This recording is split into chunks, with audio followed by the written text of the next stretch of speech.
നിന്റെ വീടിന്റെ ഐശ്വര്യം പോകാൻ, നിന്റെ കച്ചവടം മുഴുവനും നഷ്ടത്തിലാകാൻ, നീ ഇത്രയും പെട്ടെന്ന് ഒന്നുമില്ലാത്തവനാകാനുള്ള കാരണം എന്തെന്നറിയുമോ? അല്ലാഹുവിന്റെ പ്രവാചകൻ നബി മുഹമ്മദ് മുസ്തഫ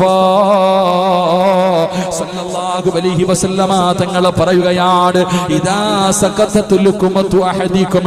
അല്ലാഹുവിന്റെ പ്രവാചകൻ സല്ലല്ലാഹു അലൈഹി വസല്ലമ തങ്ങൾ ആയിഷ ബീബി റളിയല്ലാഹു തആല അൻഹയുടെ വീടിന്റെ അകത്തേക്ക് കടന്നു വരികയാ.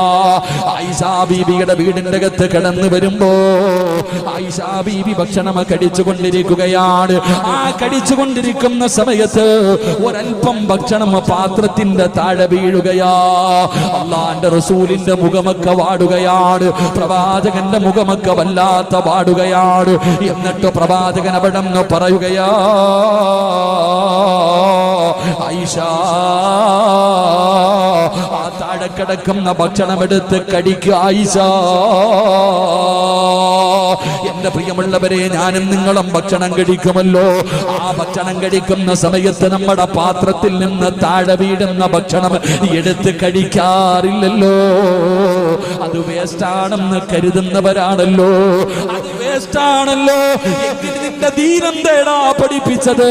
അല്ലാഹുവിന്റെ പ്രവാചകൻ എന്തേ പഠിപ്പിച്ചത്? ആ താഴെ വീണ ഭക്ഷണം നിന്റെ ഇടത് കൈ കൊണ്ടെടുത്തിട്ട് അത് നീ വൃത്തിയാക്കിയിട്ട് കഴിക്കൂ. അല്ലാഹു നിനക്ക് ബർക്കത്ത് ചെയ്യുമെന്ന് ആദരവായ പ്രവാചകൻ നബി മുഹമ്മദ് മുസ്തഫ സല്ലല്ലാഹു അലൈഹി വസല്ലമ തങ്ങൾ പറയുകയാ, ആ താഴെ വീണ ഭക്ഷണം നീ നിസാരമായി കാണരുത്. അങ്ങനെ നീ അല്ലാഹു ചെയ്ത ഒരു നിഅമത്ത്, അല്ലാഹു ചെയ്ത നിഅമത്താണടാ ഭക്ഷണം നിനക്ക് തന്നത്.